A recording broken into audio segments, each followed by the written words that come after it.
যে আমার এখানে প্রায় 250 গ্রাম কলিজা আছে, আমি এটা আলু দিয়ে ভুনা করব।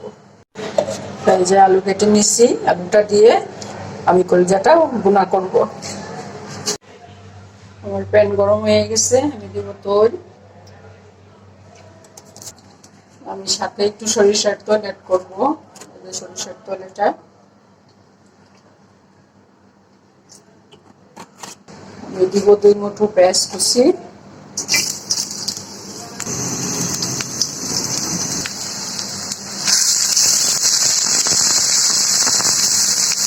দিব 2 তেজপাতা, 3 টুকরা দারচিনি। পেঁয়াজটা আমি ভেজে নিব। দুটো এলাচ। পেঁয়াজটা আমার একটু ভাজা ভাজা হবে। এখানে আছে আদা রসুনের পেস্ট, আমি চামচে 2 চামচ করে দিব।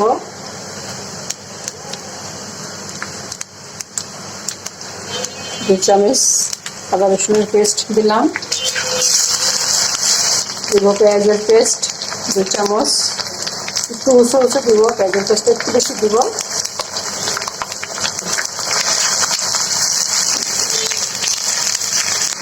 আমি এখন গুঁড়া মশলা দিব। হলুদ গুঁড়া 1 চামচ, ধনিয়ার গুঁড়া 1 চামচ, জিরার গুঁড়া আধা চামচ, মরিচের গুঁড়া আধা চামচ,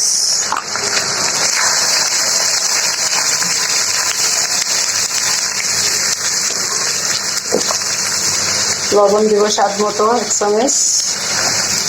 তেলের মধ্যে মশলাটা ভালো করে কষিয়ে নিব। আর দিব একটু গরম মশলার পাউডার।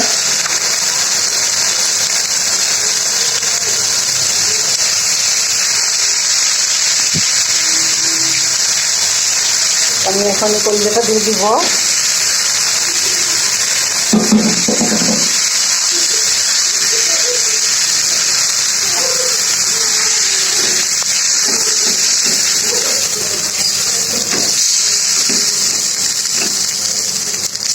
কলিজাটাকে আমি ফুটানো গরম পানির মধ্যে ধুয়ে ছেড়ে দিছিলাম, একটু হালকা ভাপ দিয়ে পানিটা ফেলে দিচ্ছি।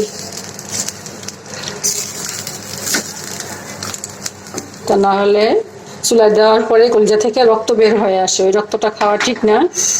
এই জন্য আমি কলিজাটা একটু ভাপ দিয়ে পানিটা ফেলে দিচ্ছি। একটু পানি দিলাম কলিজাটার মধ্যে। এখন আমি দিয়ে দিব আলুটা।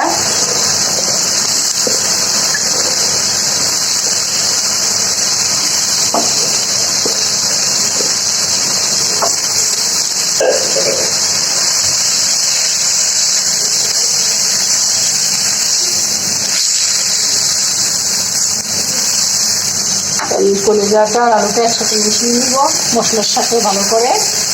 তারপরে আমি গরম পানি দিব। সিদ্ধ হওয়ার জন্য আমি এখানে গরম পানি ব্যবহার করবো। পানি গরম করতে দিয়েছি লাস্টে।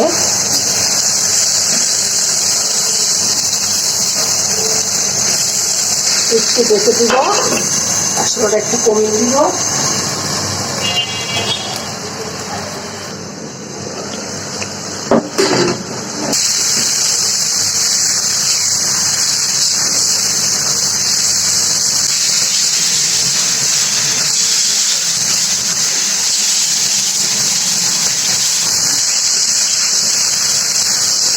এটা কষে গেছে, আমি এখন গরম পানি দিব। লাস্টে আমি গরম পানি করতে দিয়েছিলাম।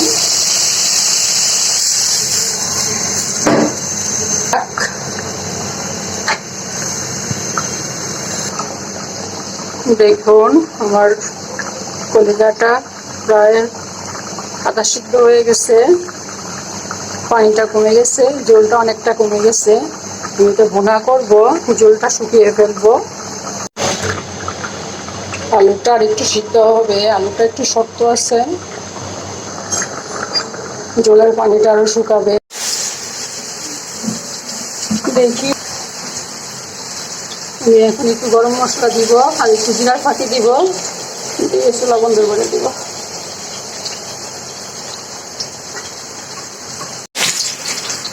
দিব একটু টালা জিরার গুঁড়া, আর দেবো একটু গরম মশলার পাউডার।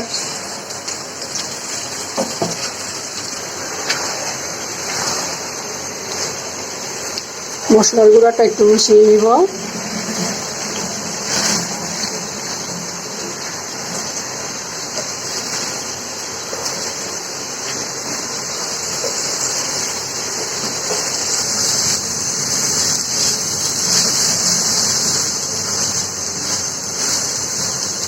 অফ করে দিব, নামিয়ে ফেলবো।